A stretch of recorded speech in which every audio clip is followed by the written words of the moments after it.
अगर केंद्र सरकार ने अपने अटॉर्नी जनरल के माध्यम से माननीय सुप्रीम कोर्ट के समक्ष एससी व एसटी समाज के उप वर्गीकरण एवं क्रीमी लेयर के पक्ष में जोरदारी से अपने कथन न रखे होते, यदि उन्होंने ठीक ढंग से पैरवी की होती तो शायद ये ऐसी नौबत नहीं आती। व अन्य पार्टियों की भी एससी व एसटी वर्गों के आरक्षण के विरुद्ध उनकी नीयत व सोच से जरूर सजग हो जाएं, सचेत रहें। सुप्रीम कोर्ट के SC/ST आरक्षण पर फैसले के बाद से शुरू हुआ सियासी घमासान थमने का नाम नहीं ले रहा है। बसपा सुप्रीमो मायावती ने भी शनिवार को सुप्रीम कोर्ट के फैसले को लेकर एक प्रेस कॉन्फ्रेंस की। इस दौरान मायावती ने केंद्र की मोदी सरकार को निशाने पर लेते हुए गंभीर आरोप लगाते हुए सुप्रीम कोर्ट में ठीक से केस की पैरवी नहीं करने का आरोप लगाया। मायावती ने कहा कि केंद्र सरकार ने सुप्रीम कोर्ट में ठीक ढंग से पैरवी नहीं की है। SC/ST के लोग अपने आप को ठगा महसूस कर रहे हैं। SC/ST में क्रीमी लेयर के बहाने आरक्षण खत्म करने की साजिश हो रही है। प्रधानमंत्री जी हवाई आश्वासन दे रहे हैं। देखिए मायावती ने और क्या कुछ कहा है। भी कहा कि आज इस मामले में विषम स्थिति उत्पन्न ही ना होती अगर केंद्र सरकार ने अपने अटॉर्नी जनरल के माध्यम से माननीय सुप्रीम कोर्ट के समक्ष एससी व एसटी समाज के उप वर्गीकरण एवं क्रीमी लेयर के पक्ष में जोरदारी से अपने कथन न रखे होते, यदि उन्होंने ठीक ढंग से पैरवी की होती तो शायद ये ऐसी नौबत नहीं आती। और अब इसी सत्र में संविधान संशोधन न लाकर अचानक वर्तमान सत्र को ही तय की गई निश्चित तारीख के पूर्व ही कल दिनांक 9 अगस्त 2024 की शाम को अनिश्चित काल के लिए सदन जो है, संसद जो है वो स्थगित कर दिया गया, जिससे कि माननीय सुप्रीम कोर्ट द्वारा दिया गया ये असंवैधानिक निर्णय बना रहे। और बीजेपी की केंद्र की सरकार की मंशा, जिसकी वकालत उन्होंने सुप्रीम कोर्ट में की थी, वह बनी रहे, जिसके तहत इस देश के समूचे एससी व एसटी वर्गों के लोगों को क्रीमी लेयर के बहाने तथा उनके बीच में उप वर्गीकरण करके उन्हें आरक्षण से ही हमेशा के लिए वंचित कर दिया जाए और इस प्रकार से फिर बिना संविधान बदले ही एससी व एसटी वर्गों का आरक्षण हमेशा के लिए खत्म कर दिया जाए। एक और वर्तमान संसद सत्र को निश्चित तिथि से पूर्व ही समाप्त करना और दूसरी तरफ माननीय प्रधानमंत्री जी का ये हवाई आश्वासन देना कि माननीय सुप्रीम कोर्ट के इस निर्णय को नहीं लागू किया जाएगा और फिर इस मामले में कोई भी कदम न उठाना तथा कोई भी कार्रवाई आदि न करना, ये स्पष्ट रूप से दर्शाता है कि या तो माननीय प्रधानमंत्री जी द्वारा इस तरह का कोई आश्वासन अपने SC/ST वर्गों के सांसदों को दिया ही नहीं गया है या फिर ऐसा आश्वासन केवल इन वर्गों के लोगों को भ्रमित व गुमराह करने के लिए ही दिया गया है और इसीलिए अभी तक आधिकारिक तौर से माननीय प्रधानमंत्री जी द्वारा प्रेस के माध्यम से या अपने कुछ सरकारी ट्वीट के माध्यम से इस आश्वासन की कोई पुष्टि नहीं की गई है। केवल आश्वासन दिया जब वो MP लोग मिले हैं, लेकिन अलग से कोई सरकारी तौर पर उन्होंने ना कोई प्रेस के द्वारा इस संबंध में बताया, ना कोई उन्होंने अपना कोई ट्वीट जारी किया सरकारी तौर पे, जैसे वो करते रहते हैं।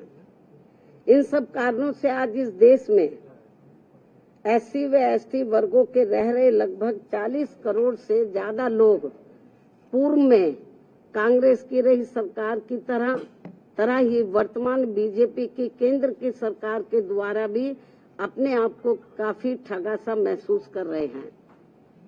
जिनको कि यहाँ वर्षों से छुआछूत एवं अनेकों अन्य शोषण व उत्पीड़न आदि सहने पड़े हैं और जो आज भी सहने पड़ रहे हैं,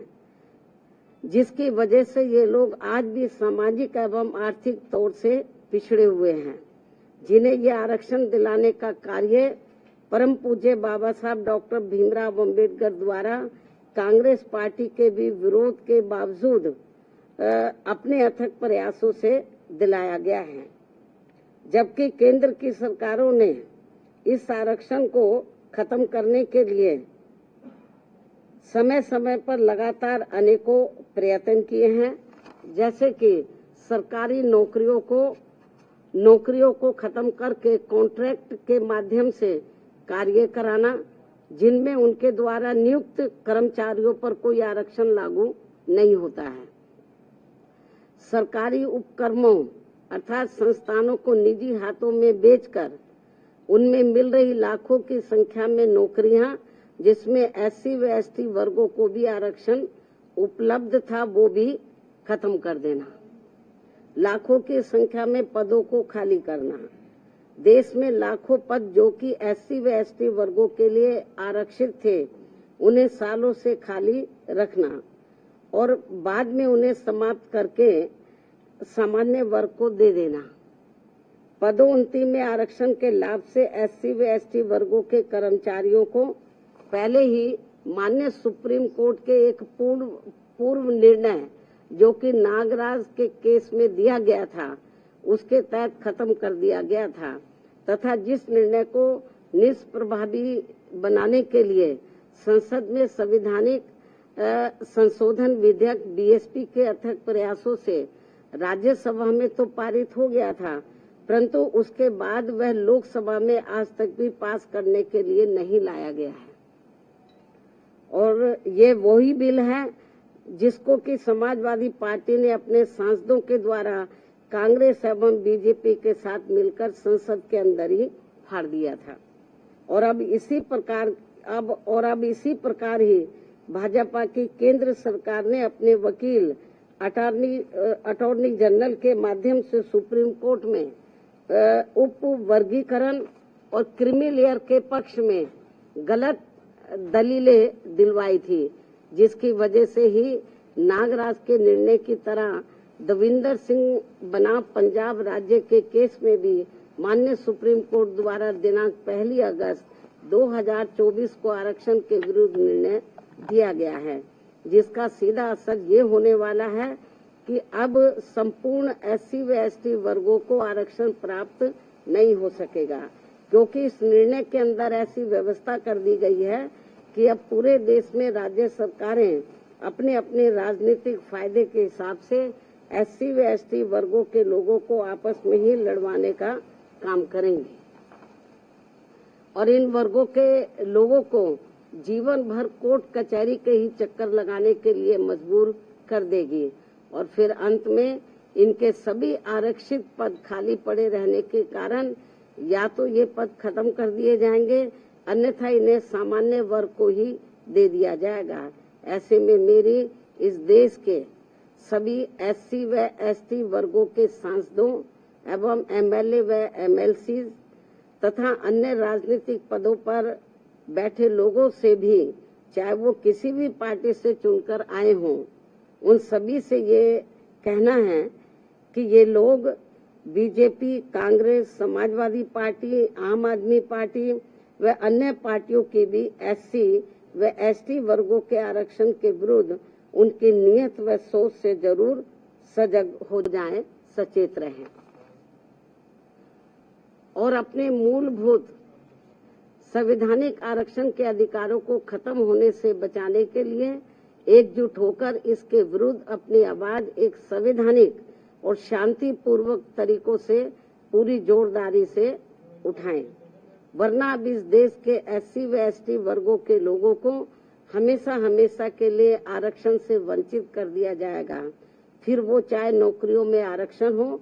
या किसी राजनीतिक पद के लिए हो, जैसे कि एमपी व एमएलए आदि के लिए हो। इसके साथ साथ मेरा ये भी कहना है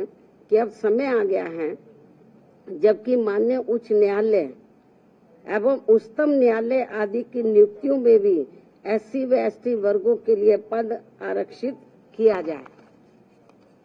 जिससे कि इन उच्च अदालतों में इन वर्गों के लोगों की भी बात सुनी जाए और समझी जाए और भविष्य में माननीय सुप्रीम कोर्ट द्वारा नागराज केस में दिए गए निर्णय एवं दिनांक 1 अगस्त 2024 को दविंदर सिंह बनाम पंजाब राज्य में दिए गए निर्णय की तरह के अन्य कोई और निर्णय SC व ST वर्गों के विरुद्ध देकर उनके संवैधानिक अधिकारों का हनन न किया जाए।